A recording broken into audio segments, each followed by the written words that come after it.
Yeah.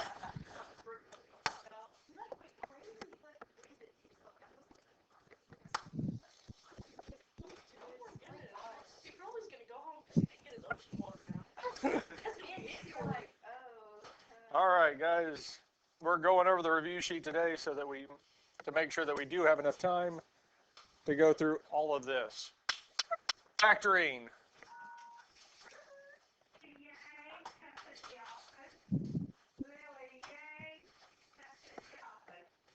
Questions on 1 or 2? Questions on problem 1 or 2? Which one?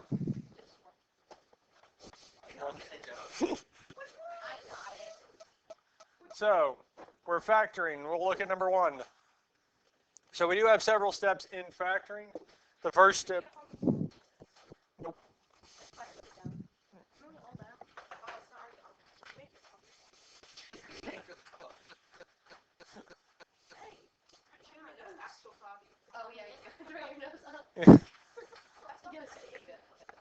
Step number 1, greatest common factor. Is there something that will divide into, or is in common, or will divide into all 3 terms? If 7 is in 7b squared, and if we factor it out, we have b squared. Since we didn't change or factor out a negative, it's still minus. If we factor 7 out of 63, we have 9b. And if we factor 7 out of 140, we have 20.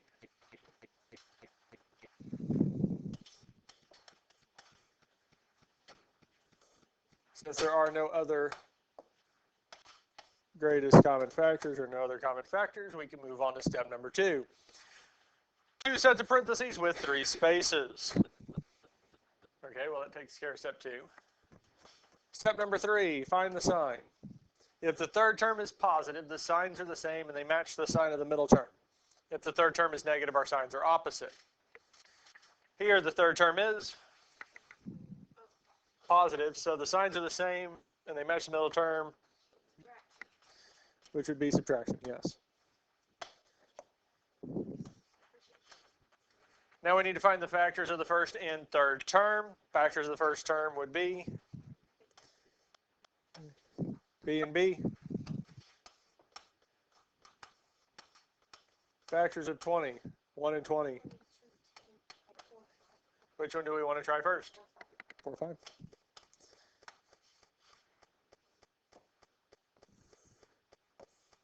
Then we can check this here. B times negative 5 is negative 5b. Negative 4 times b is negative 4.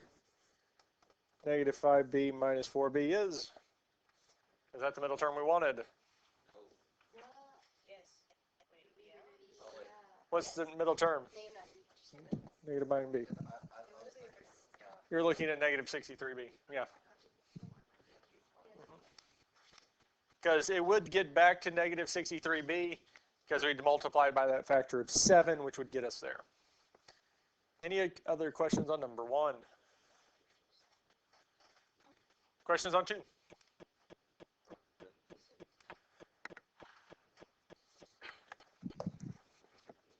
Questions on 3 or 4? So these are factoring. Yeah. And that's fine. Same type steps for these here. Which one looks like it's different?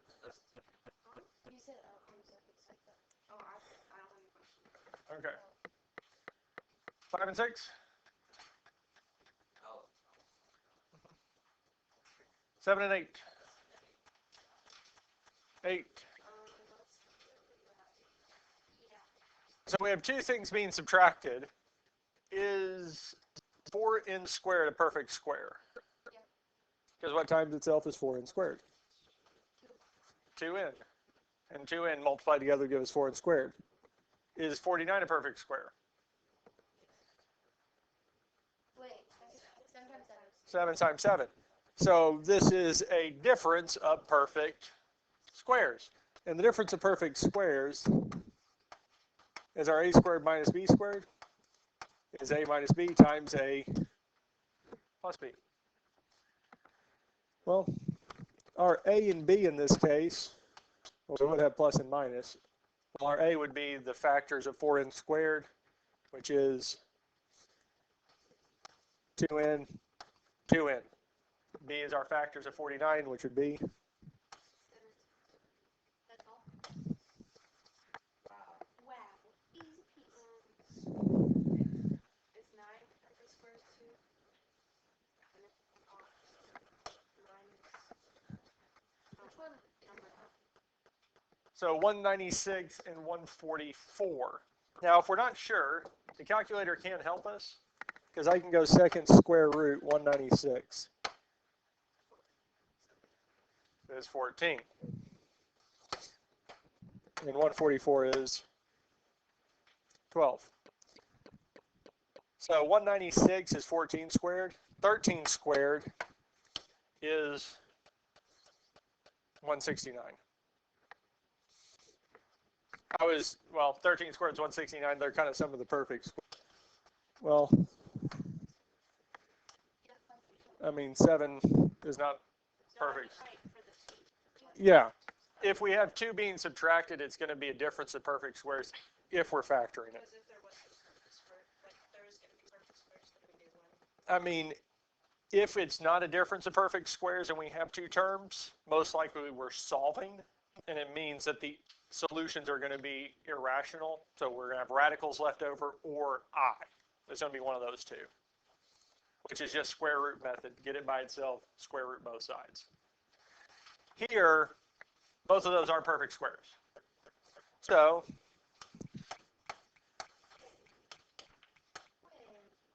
we said 169 was 14, but we also have x and x, because 196x squared is 14x and 14x. 144 is?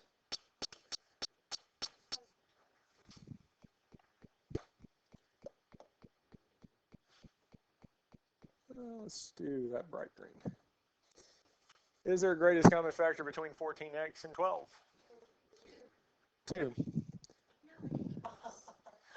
And if I factor it out, we have 7x plus 6, yes?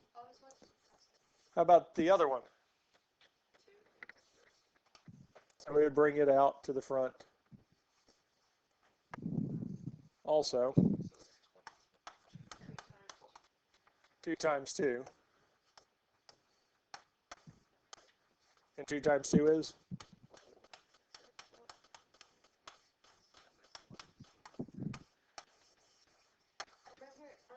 I will take it in either fashion, either the 14x plus 12 times 14x minus 12, or the 4 times x plus 7 times x minus 7. I want in either one. Now on the ACT, if they gave you a problem like this and said to factor it completely, they want this. Questions on this here? Questions on 10? Wait, is it A? A? Plus 5B. And then A plus, or minus 5B. Yes. A squared is perfect square, A and A. 25b squared is a perfect square, 5b and 5b, plus and minus, and we're done. Difference of perfect squares are quite nice because once we see the pattern, they follow it every time. Questions on this here? Questions on 11 and 12? Yeah, we're just factoring. They are perfect square trinomials, so we end up writing them instead of parentheses squared, or we can write it as 2. So 13 through 16, is there one of these that we want to look at? Wait, we are doing this tomorrow? Mm-hmm. 1089 minus, or 1089 squared minus 961 squared. I really hope that y'all do not miss a single one of these on the test.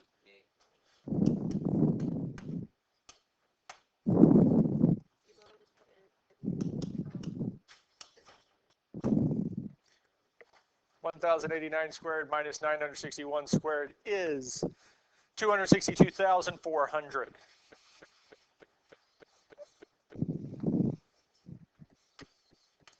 262,400. Yes. That's why I hope none of y'all get these wrong, because it's literally typing them in. Now, yep, so I just make sure that you do type them in exactly as you see them and go from there. Any other questions on 13, 14, 15, or 16? Let's look at the next ones. Solve each equation by any means. So, well, we have had several ways we can solve quadratics. The first one was factoring. We rewrite it as two sets of parentheses multiplied together to equal 0. One of them must be 0. Set them equal to 0 and solve. The second way we went over solving was graphing. We graphed it and so you saw where it crossed the x-axis, and those were our solutions. Our third one was square root method. Got the term being squared by itself, took the square root of both sides, solved. And out of all these here, well, the first three worked on most, they did not work on all. The first one that worked for all of them was completing the square. Completing the square works for any and all quadratics. And the last one was quadratic formula. The quadratic formula. And these two work for any and all quadratic equations.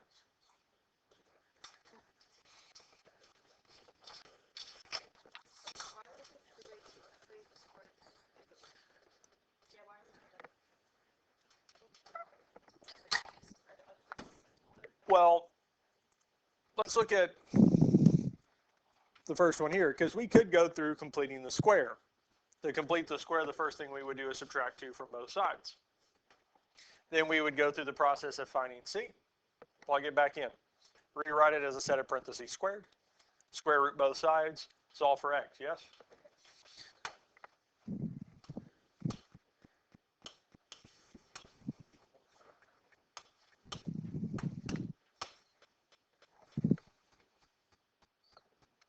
So we have, if I graph it, I'm looking for where it crosses the x-axis. We're looking for what values of x make the y value be 0. So here it tells us it is -2 and -1.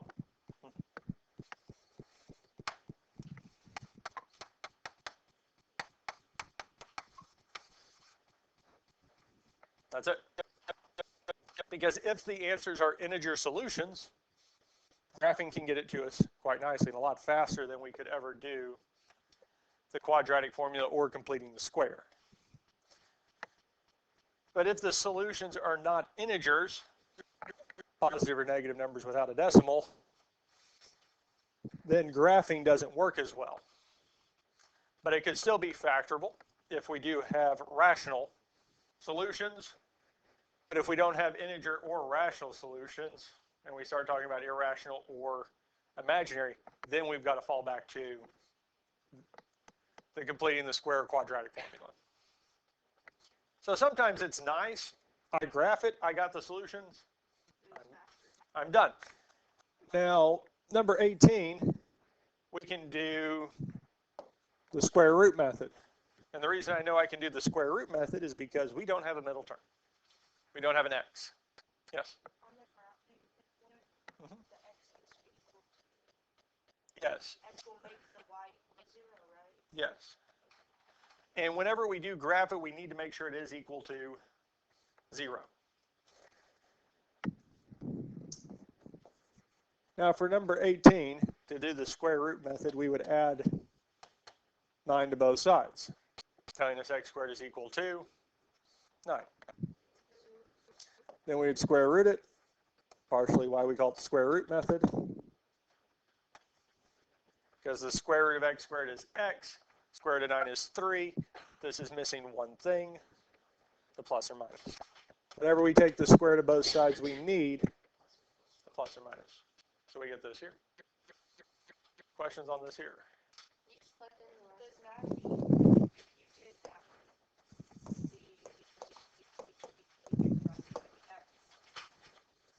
if we graphed it, we have this here. Look at the table. What two values of x make it be? Yes, or plus or minus 3. Yes. So we get that there. Now, I'll do this, especially on the full video, go through multiple ways to do these. X squared and 9, are they perfect squares? So this would be a difference of perfect squares. X plus 3 and x minus 3, yes? Two things multiplied together to equal 0. One of them must be 0. So for x minus 3, we can add 3, telling us x is 3. For x plus 3, we can subtract 3, telling us x is negative 3. And I mean, we could do the quadratic formula in completing square, and it would still tell us that x is 3 and x is negative 3. That there is factoring.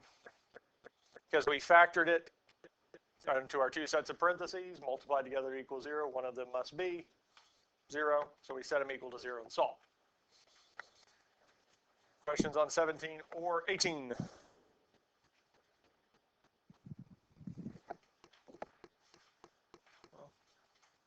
Questions on 19 or 20?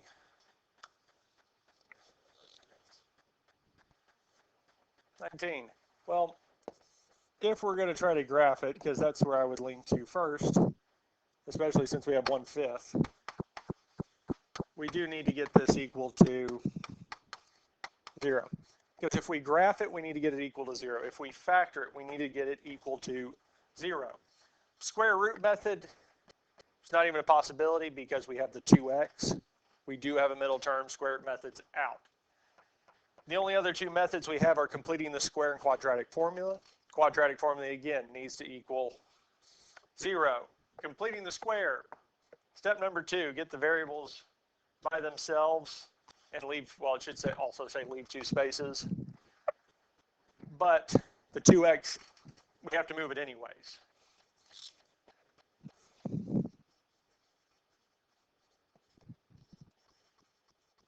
And leave two spaces. So anyway about it, we had to move the 2x over. Now we can graph this. Y equals, well, to get a fraction, alpha, y equals, enter. About half, 1/5, x squared minus 2x plus 6, yes?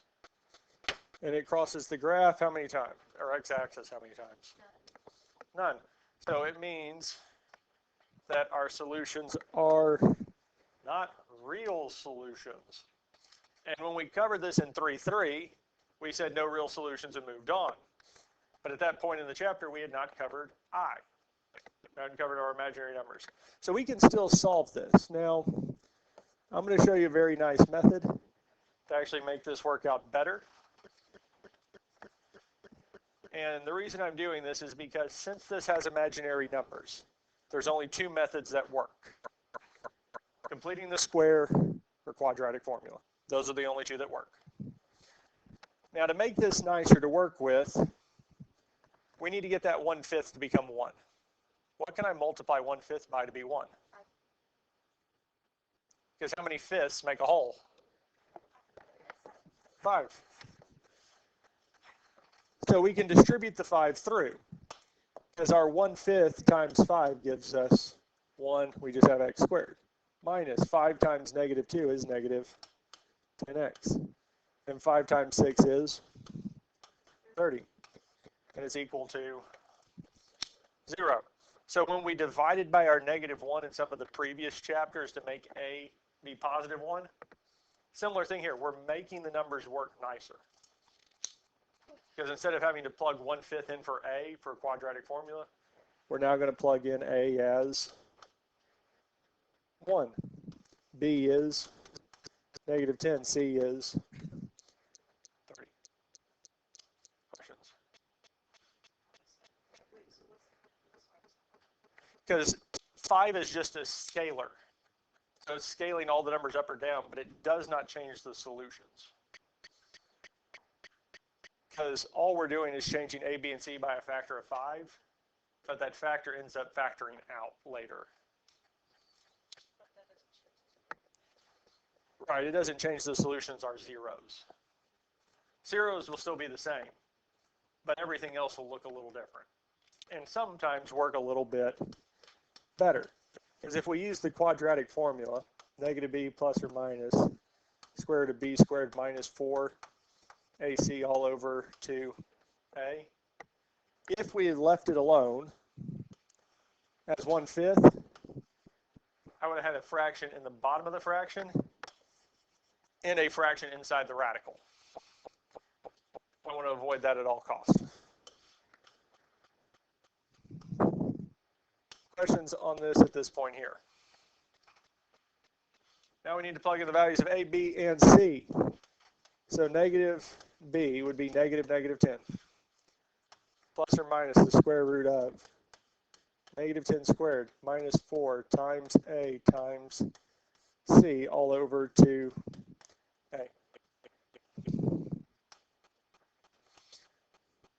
Now our negative 10 is just 10.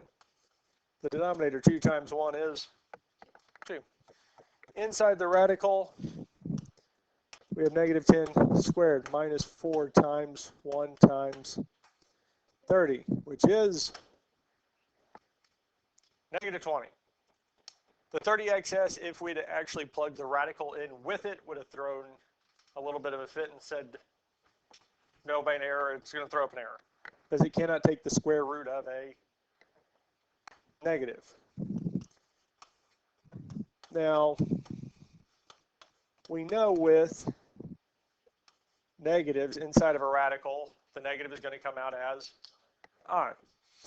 Now, because we did that, we are now looking and not looking at square root of negative 20. We're just looking at the square root of 20. And square root of 20 is 2 square root of 5.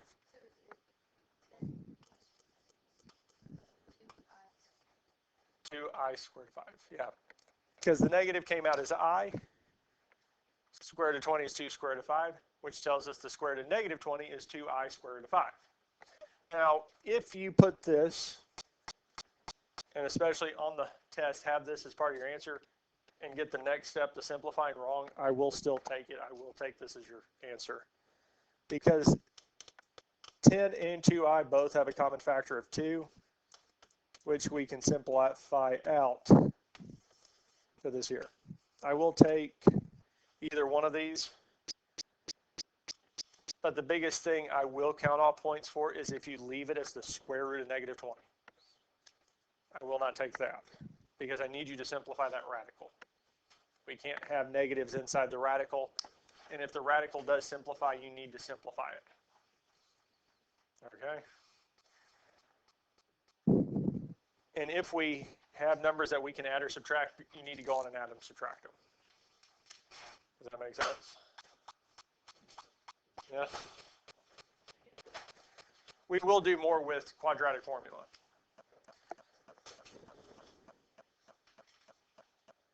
There most likely is not going to be one is where you're needing that multiplication of 5 on the test, but I put it in here just so we can see it. Any other questions on 19 or 20? 20. Well, because we do have a set of parentheses squared, and that's the only place where x shows up, we can do this by the completing, or, well, not completing square root method. Because we don't have a middle term, the only thing being squared is the set of parentheses. So we get it by itself. And the first thing we can do is subtract 2 from both sides, which tells us 4 times x minus 1 squared is equal to, is the set of parentheses being squared by itself. So we divide by 4, which tells us that x minus 1 squared is equal to, is the set of parentheses or the term being squared by itself. So what can we do next? Square root both sides.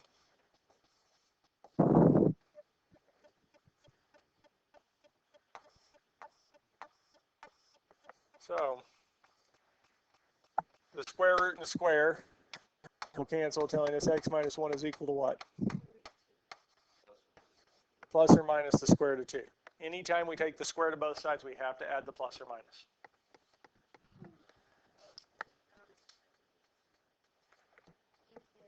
So second square root 2 is square root of 2. Now, it is, because the square root of 2, because it's 1.5, and it has a really long decimal, the graphing calculator will give you the decimal approximation of the square root of 2. If it doesn't simplify, we're just going to leave it in simplest radical form. 30xs, the little yellow calculator, will do that for us.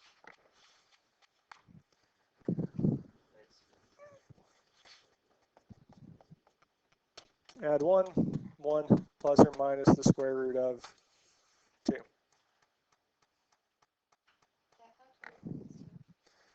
I believe so. Now, we could graph this, but it's not going to give us any solutions. Well, graphing will show us that it crosses the x-axis at 2 places. But because we have 1 plus or minus the square root of 2, the solutions are irrational. So it's not going to be helpful.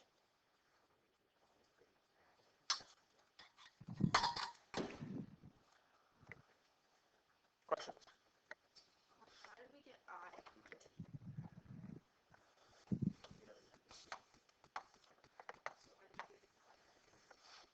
Because since the negative here, anytime we have a negative inside the radical, it comes out as I. Because I is our square root of negative 1. Right. Well, he's saying the square root of I. 22 or 23? Okay, we'll do 23 here in a second. I would do 23 next, but the slides are mixed. I want to do this one here. So this is completing the square. Luckily, 23 will not take much time at all. 24 and 25. Now, on the test, there will be certain problems that are asked. It is asking you to do them by a certain method. Here, it says, solve the following quadratics by completing the square, yes? So there are points associated with doing this by the completing the square method.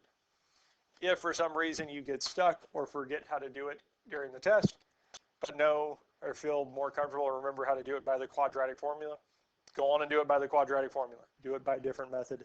Get the answer. Because if you do these by the quadratic formula, you will lose the few points that are associated with doing it by completing the square, but you still get the points for doing it and getting the correct answer. Does that make sense? Because if for some reason you're not able to do this by completing the square, but you can do it by the quadratic formula, go on and do it and get those points. Don't just leave it blank and lose all points. Does that make sense? Completing the square. Yes. First step, is A equal to 1? If not, make it so. Since A is 2x, or A is 2, we have to divide everything by 2. So 2x squared divided by 2 is x squared. Negative 12x divided by 2 is 6, negative 6x. Negative 24 divided by 2 is negative 12. Questions on the first step? Step number 2. Get the variables by themselves and leave 2 spaces. So we would add 12 to both sides. Telling us that x squared minus 6x plus blank is equal to 12 plus blank.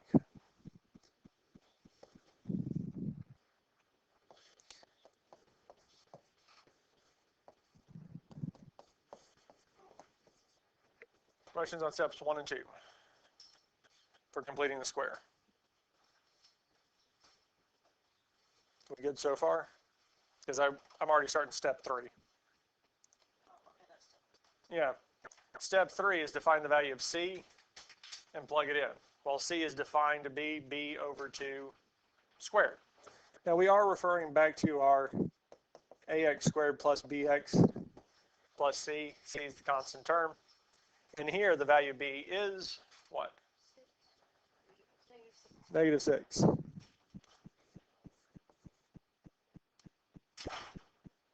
Yes. It will be 9. -6 divided by 2 is -3. -3 squared is 9. Because the whole point of completing the square is to find a value that will make our quadratic be a perfect square trinomial. We can rewrite it as a single set of parentheses squared.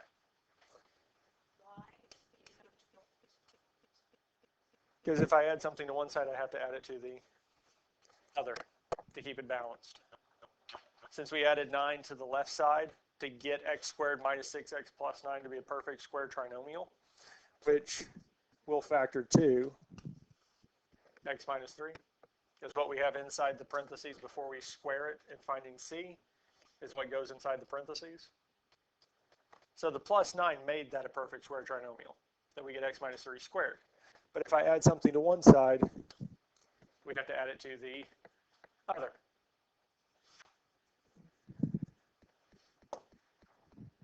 So that got us through step 3 and actually halfway through step 4. Questions? Yes. Yes.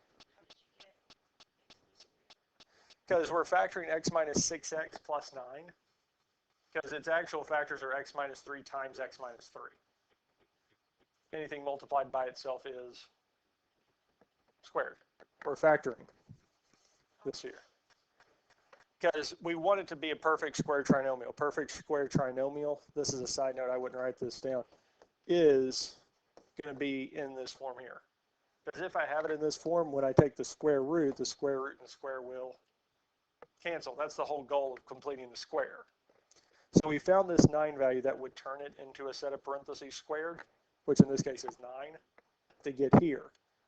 But I didn't have it, so I added it here, which means I had to add it over here. Does that make sense? Now, we can start solving. Well, kind of a misnomer. We've been solving. Take square root, because the square root of x minus 3 squared is x minus 3 is equal to plus or minus, because anytime we take the square root of both sides, we have to add the plus or minus. And the square root of 21 is square root of 21. If the 30xs gives you the same number back, so you plug in square root of 1, it tells you the square root of 21, that's as simplified as it gets. Last thing we need to do is get x by itself, so we add 3 to both sides.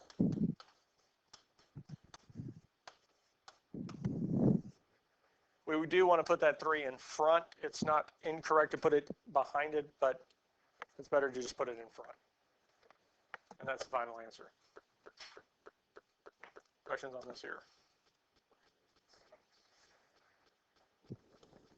So the 6x here, because it's factors of this. Because really x minus 3 squared is x minus 3 times x minus 3. And if we distributed this out, x times x is x squared. X times -3, -3x. -3 times x is -3x. -3 times 3 is positive 9. Like terms?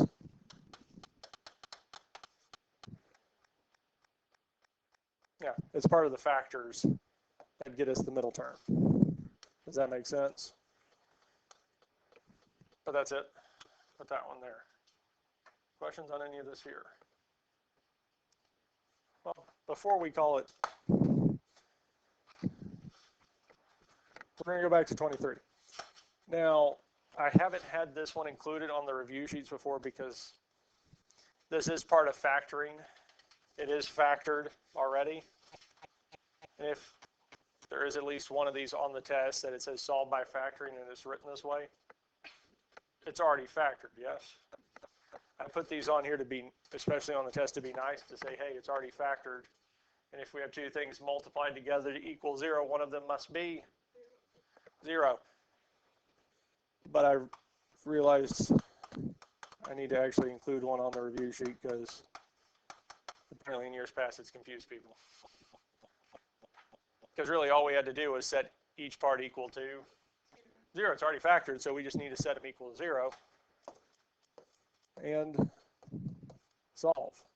So add 7 to both sides, telling us 2x is equal to 7. Divide both sides by 2, and x is 7/2. The other one we would subtract 13 from both sides. Minus 5x is negative 13. Divide both sides by 5. And x is negative 13. Yes. No, that's it. Can you do 20 like how we've been doing with Are we good with this one here? Okay.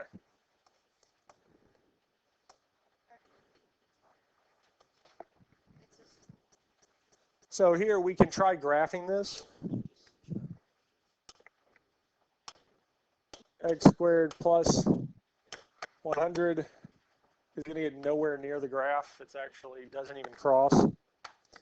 So we can do this by the square root method because there's no middle term. Subtract 100, which tells us x squared is equal to negative 100. Square root of x squared is x. Since we took the square root of both sides, we have the plus or minus. Yes? Square root of negative 100. Because square root of 100 is 10, the negative comes out as I, so we have plus or minus 10i. And that's it. Now the graphing calculator will take the square root of negative 100 as long as it is in A plus BI mode.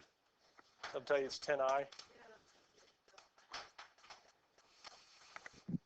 So mode, so here where it says real, we have to switch it over to A plus BI. Second, square root negative. You need to tell it to look or calculate in complex numbers. For it to do it, it will do it. Now the graphing calculator will take the square root of any negative once it's set up in that form. But as we saw earlier, square root of negative 20 was 2i square root of 5. The graphing calculator is going to give us the decimal approximation of it. Yes.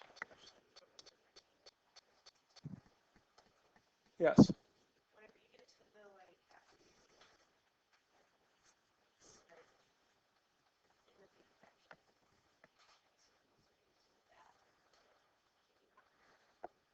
We can, but the graphing calculator is going to give you a decimal. Because for here, we have the square root of 5 left. It's going to approximate that as a decimal and try to give us that there. 30xs can't do negatives inside of a radical. So both of them throw it out as, one throws it out as an error, the other gives you a decimal approximation. Because we want it in, since we want it in radical form, it kind of limits us on both sides. Now, if it was the square root of a nice number that came out to say 4, then we could plug the whole thing in either one and be fine in both plus and minus. So it's almost, you could try plugging it in the beginning, roll the dice and see, does it give us a nice whole number or fraction? If not, then we've got to break it down in parts. So it's almost, I think it's almost better to just take it step by step, get to our answer. And if it did get to x is equal to 5 plus or minus 4 over 2, then I could do 5 plus 4 over 2, which gives me 9/2. I could do 5 minus 4 over 2, which is negative 1/2. Those are my two solutions, and I'm done. Does that make sense? Because it's almost better, let's just wait to the end and see what we get, then go from there, than plug that massive thing in, find out. The graphing calculator gave me decimal solutions. I've got to do it anyway, or the yellow calculator just wouldn't do it. So then I've got to do this anyways, if that makes sense.